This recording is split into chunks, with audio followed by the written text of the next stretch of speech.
Hey guys, what's up? It's me, Pagey here, once again with another review on Legends of Tomorrow. So this is going to be for episode 6, otherwise entitled Star City 2046. So let's get into the breakdown portion of this review.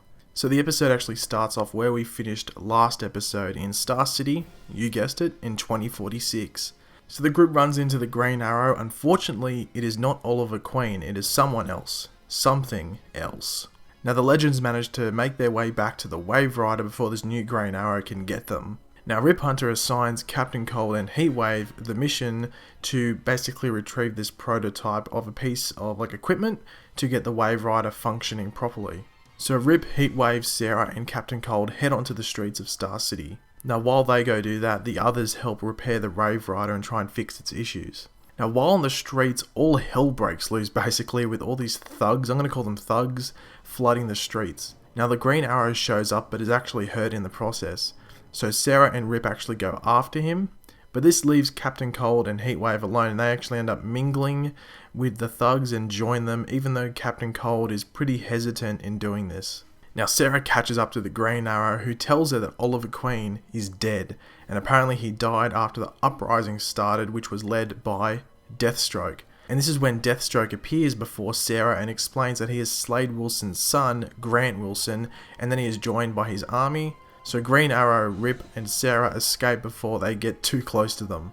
We then go back to Captain Cold and Heatwave is thriving in the future. He's basically acting like a king and Captain Cold is not impressed at all. So Green Arrow takes Rip and Sarah to the abandoned Arrow Cave, which was pretty damn cool to see. Now while searching the Arrow Cave, Oliver pops out demanding that they leave and he just looks awesome. I really like the way they made Stephen Amell look for the older Oliver Queen. Now we find out that Green Arrow is actually John Diggle Jr., which was really rumoured. A lot of people saying, okay, he's black. Usually Connor Hawke isn't black in the comics, so a lot of people were predicting that maybe it's Diggle's son. But he's going by the name Connor Hawke, and we find out that Diggle actually died, so yeah, unfortunately for Diggle. Now Oliver says everyone such as Felicity and Laurel left. He doesn't allude to death, but I think he alludes to Laurel being dead, but I'm not too sure about Felicity. I think he says that Felicity actually just evacuates the city. Now Deathstroke barges into the bar where Heatwave and Captain Cold are and orders a manhunt on Green Arrow, Rip and Sarah, basically wanting them dead. Now Captain Cold reasons with Heatwave and comes up with a solution that they can save Rip and Sarah and then they can talk about staying in this present time or the future of 2046. So while Rip and Sarah are exploring this warehouse looking for the prototype, Deathstroke's soldiers actually storm the warehouse and manage to take Connor with them. Now Captain Cold actually knocks out Heatwave, so he won't jeopardize anything, trying to be the new crime boss of 2046 Star City. Now they all get back to the ship where Sarah wants to actually go back out and save Connor. So Sarah actually goes back to the Arrow Cave, bringing Oliver's bow, which she had got from the warehouse beforehand, and she convinces him to try and rescue Connor. Now Connor is actually being prepared to be executed, like a public execution, and it's actually interesting, it's going to be on the same block where Deathstroke actually cut off Oliver's arm. But before he can be executed, Sarah is actually brought forward, but she is just a distraction. This is when Oliver Queen appears with his biomechanical arm attached and the battle begins.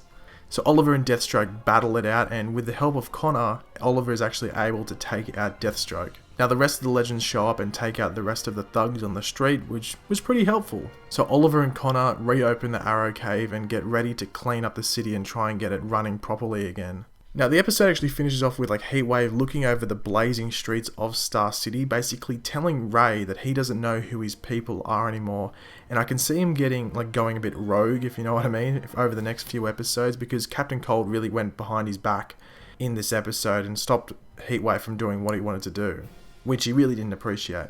Now I will quickly mention the Kendra, Ray and Jack stuff, which I really did not like in this episode. The episode was probably the best episode of Legend of Tomorrow so far, but that little love triangle thing was just really cringeworthy and just really annoying to watch. Did not like it at all, had little to no interest in it at all.